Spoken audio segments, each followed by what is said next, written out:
Hello mga abe, happy Thanksgiving sa ating mga taga-subaybay dyan sa US of A. Special shoutout natin si Barbershop, no? Si Sir Teddy, si Reaction ng Miron, no?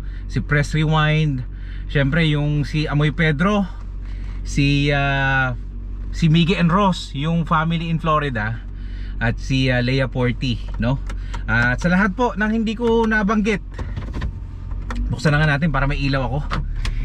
Happy Thanksgiving po sa inyo. Galing lang tayo sa trabaho, pauwi na tayo, malamig. It's 0 degrees Celsius dito sa Toronto and windy. At paalala lang, no, dahil sa Canada meron din tayong Black Friday. At ang mall, no, especially Scarborough Town Center, handa sa inyo. My experience po dito sa Scarborough Town Center pagdating ng mga alas 4, alas 5 ng hapon, nako, naknakan po ng kabisihan. Hindi lang natin alam ngayon kasi sarado na yung Hudson Bay, pero napakahirap po ng parking dito, no? Buti na lang ang pasok ko dito po umaga bukas.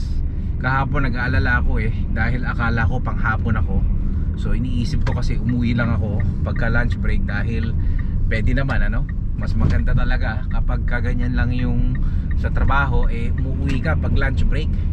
Lalo pag malapit lang, ang lakas makatipid sa sa tinatawag na baon, oras, lalo na sa oras mga abe, sa totoo lang. Kaya kung kayo naghahanap ng trabaho, minsan titimbangin nyo rin yung kung magkano yung per ora, tsaka yung layo ng biyabiyahihin ninyo, no? Kasi kung malaki nga, tas ang layo naman ng ibabiyahin ninyo mga abe, hindi natin kayang kontrolin ang oras, no? At hindi basta yun lang masasabi ko.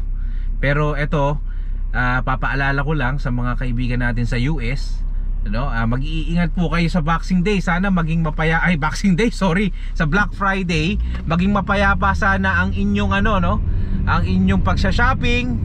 Huwag magbangayan, magbigayan. Anyway, tradisyon na yan. Tingnan natin kung ano yung mga mababalitaan ninyo. Sa Canada po, konting lamig po, no, sa parking. Tsaka eto, sa mga ingat sa paggasta na kapag maging maging matalino sa paggasta. Hindi porket meron sige lang na sige. Magpapaalala lang po, hindi po ako nakikialam, no? Pero maganda na yung kahit paano nagiging wise tayo sa pamimili, no? Dahil hindi natin alam yung pang-emergency, no? Kailangan laging may pang-emergency.